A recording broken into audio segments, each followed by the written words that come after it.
Mas antes, tem informação chegando da capital federal sobre a agenda do presidente Lula. Ele vai começar hoje uma série de viagens pelo Brasil.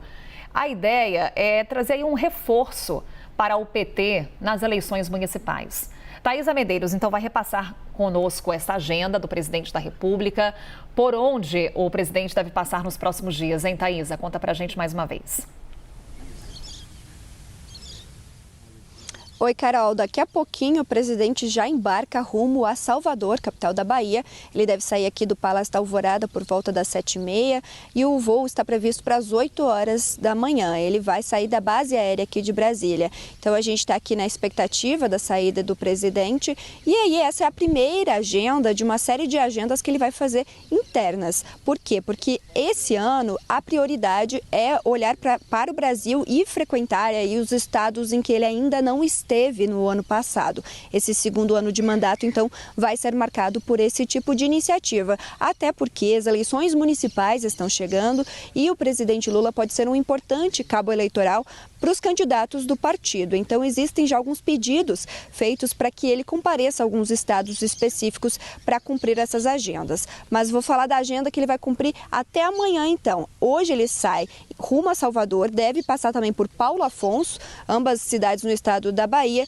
Depois ele deve ir para Pernambuco, na cidade de Ipojuca, ainda hoje. Aí amanhã a previsão é de que ele vá para Abreu e Lima, no Pernambuco, e termine essa agenda em Fortaleza, capital do Ceará. Então, essa é a confirmação que a gente tem até o momento e uma das pessoas que deve acompanhar ele é o ministro de Portos e Aeroportos, Silvio Costa Filho. A gente segue na busca pelos outros nomes que estarão junto com ele nessa viagem, que é tão importante, porque marca esse primeiro movimento de olhar para a agenda interna. Então, as eleições municipais chegando agora, a gente tem aí alguns casos específicos de que já pediram ajuda do presidente Lula para fortalecer a campanha municipal.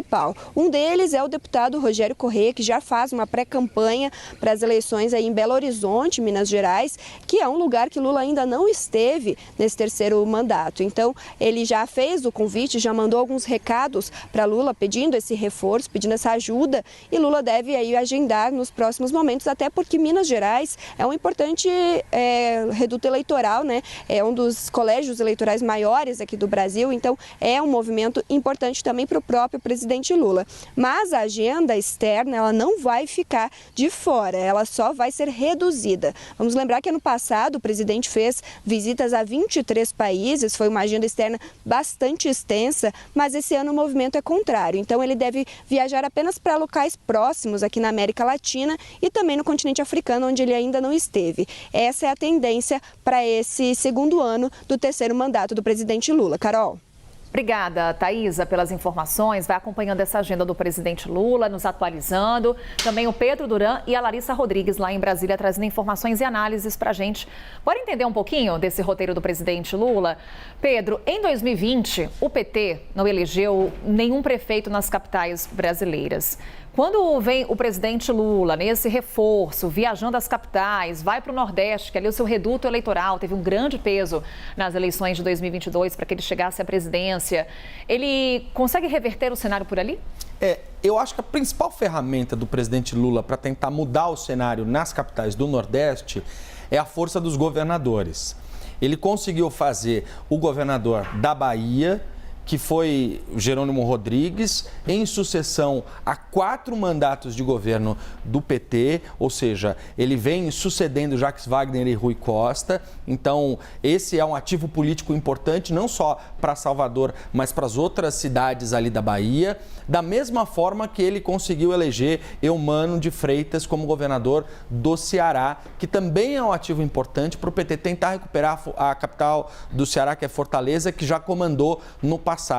Então, nesses dois estados está muito clara a importância e a presença não só do presidente Lula, mas também dos governadores nessa tentativa de fazer com que eles tenham prefeitos nessas capitais. No caso de Pernambuco, Recife, Raquel Lira foi eleita governadora, mas se você se lembrar, Carol, a gente teve na última eleição municipal aquela briga pesada entre o atual prefeito João Campos e também a Marília Reis, que era do PT naquela época, e o PT não conseguiu fazer a prefeitura de Recife. Então, é também uma expectativa agora do partido de reverter essa situação para tentar encontrar uma forma de fazer com que o partido consiga alcançar a prefeitura da capital do Pernambuco, mas com esse obstáculo. Diferentemente de Bahia e Ceará, não vai ter um governador de peso ali apoiando essa campanha eleitoral. Carol.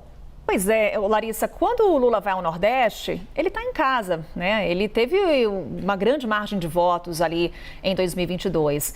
Mas como olhamos para a agenda futura de Lula, ele vai a Minas Gerais e também há uma expectativa de que vá a Santa Catarina, que foram 2 estados. Minas Gerais que garantiu a vitória, é o segundo maior colégio eleitoral do país, a Lula também. Mas o caso de Santa Catarina, temos ali uma maioria que votou em Bolsonaro. Qual que é o tamanho de desafio de Lula nesses 2 estados? E no caso de Minas Gerais, é um estado governado por Romeu Zema, que pode ser um presidenciável em 2026.